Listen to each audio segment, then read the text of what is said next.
हर हर महादेव। जैसा कि हम जानते हैं, कोई भी व्यवसाय बिना किसी बाधा के चल नहीं सकता।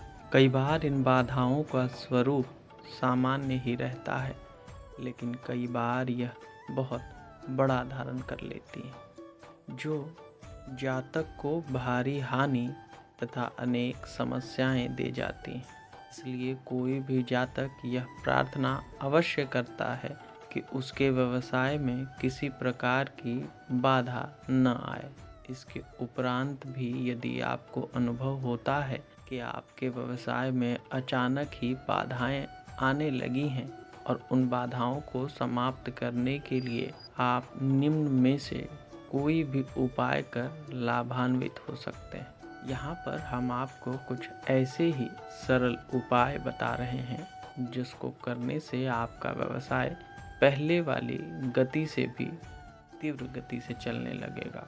किसी भी माह के प्रत्येक शनिवार को मिट्टी के मटकी को ढक्कन सहित खरीदें तथा व्यवसाय स्थल के नैऋत्य कोण में जाकर मटकी में 100 ग्राम काले तिल, इतनी ही पीली सरसों, एक लकड़ी के कोयले का टुकड़ा, एक बड़े लोहे का किल तथा कुछ दाने काले उड़द के डालकर ढक्कन लगाकर नीले कपड़े से मटकी का मुंह बंद कर दें। मटकी को उसी स्थान पर ही रखा रहने दें। अब जिस दिन आप मटकी को ले जाकर किसी तीव्र प्रवाह के जल में प्रवाहित कर दें, यह उपाय के कुछ समय बाद ही आप अपने व्यवसाय में परिवर्तन अनुभव करेंगे। कभी कभी अच्छी प्रकार से चलने वाला व्यवसाय अचानक ही अनजाने कारणों से घाटे में जाने लगता है। व्यक्ति दुकान के कार्य में परिश्रम भी काफी करता है, इसके उपरांत भी दुकान में होने वाला घाटा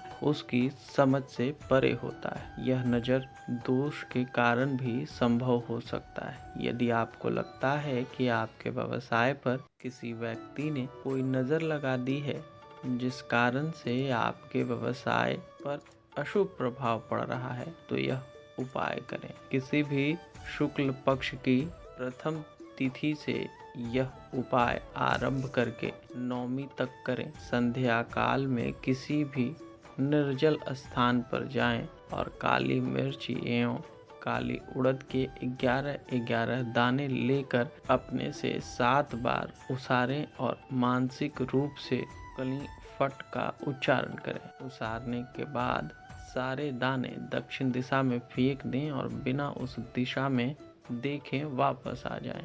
अगले दिन फिर किसी अन्य स्थान पर जाकर यही क्रिया करें।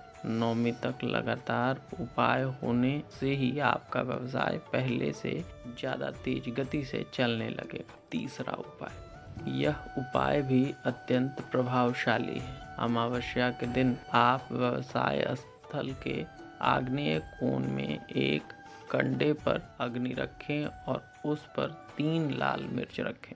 जब मिर्च जलने लगे तब उस कंडे को अपने व्यवसाय स्थल के चारों कोण पर और अन्य स्थान पर ले जाएं। जब यह चक्र पूर्ण कर लें तो फिर कंडे को मुख्य द्वार पर छोड़ दें।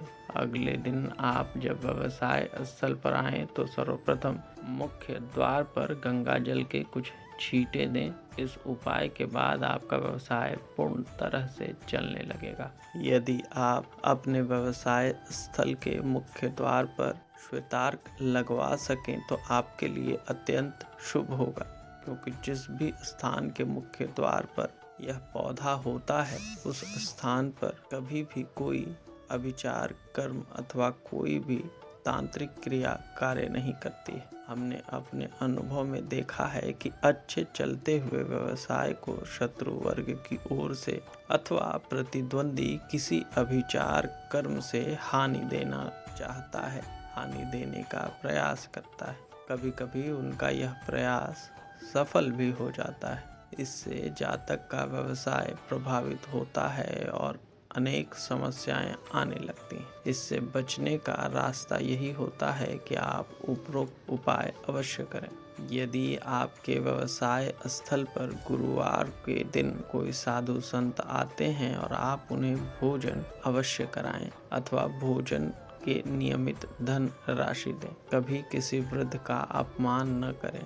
अपने यदि व्यवसाय नया आरंभ किया है तो बुधवार को किसी ऐसे वृक्ष के निकट जाएं जिस वृक्ष पर चमगादड़ रहते हो। अगले दिन एक टहनी एवं एक पत्ता ले जाने की अनुमति देकर 3 अगरबत्ती अर्पित कर प्रणाम करके आ जाएं। अब अगले दिन जाकर पुनः प्रणाम कर 3 अगरबत्ती अर्पित कर टहनी एवं पत्ता तोड़ने की अनुमति लेकर वृक्ष की एक टहनी एवं एक ही पत्ता तोड़कर अपने साथ ले आएं। उस टहनी को अपने व्यवसाय स्थल की गद्दी पर अथवा जिस स्थान पर आप बैठते हैं उसके नीचे रख दें और पत्ते को किसी ऐसे उच्च स्थान पर रख दें जिससे यह अनुभव हो कि पत्ता आपके मुकुट समान है। इस उपाय से आपको व्यवसाय आशानुकूल गति से चलेगा और इस उपाय को प्रत्येक राशि के जातक कर सकते हैं। विशेष आम तौर पर यह देखा जाता है कि कुछ व्यक्तियों में धैर्य की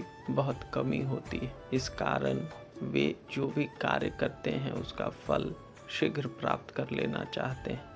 बहुत से ऐसे लोगों का यह व्यवहार उपाय करते समय भी देखा जा सकता है। यहाँ मैं एक बात स्पष्ट कर देना चाहता हूँ कि उसके किसी उपाय में सफल होने में देव कृपा के साथ साथ ग्रहों की अनुकूलता तथा प्रतिकूलता भी अपना प्रभाव देती है। अधिकांश व्यक्तियों को अपने द्वारा किए जाने वाले उपायों में सफलता मिलती है। यह अलग बात है कि किसी को सफलता शीघ्र मिलती है तो किसी को कुछ विलंब से मिलती है। इसमें ग्रहों की भूमिका के प्रभाव को स्पष्ट देखा जाता है, इसलिए उपाय करने वाले व्यक्ति के व्यवहार में संयम तथा धैर्य का होना अत्यंत आवश्यक है। इसी विषय के संदर्भ में एक बात और देखने में आती है कि वह यह है कि कभी कभी उपाय के फल प्राप्त होने में जब विलंब कुछ अधिक होने लगता है तो व्यक्ति का विश्वास और धैर्य दोनों डगमगाने लगता है। व्यक्ति यह सोचने लगता है कि सदा जो उपाय वह कर रहा है उसका फल प्राप्त नहीं होने वाला। ऐसी स्थिति में उसमें नकारात्मक भावनाएं उत्पन्न होने लगती है। फिर उसे लगने लगता है कि शायद जो उपाय वह कर रहा है वह सफल नहीं होने वाला और कुछ समय बाद में उस उपाय को बीच में अधूरा छोड़ देता है, अन्य कोई उपाय करने लग जाता। ऊपर हमने बताया है कि उपाय करने के लिए धैर्य और संयम की बहुत आवश्यकता होती है। इसलिए यह संभव है कि जो व्यक्ति उपाय बीच में ही छोड़ देता है फिर उसे लंबे समय तक किसी भी उपाय में फल की प्राप्ति ही न हो, क्योंकि ऐसा भी हो सकता है कि जब उसने उपाय छोड़ा वही समय उसके फल प्राप्ति का हो और फिर ऐसा समय काफ़ी देर से आए।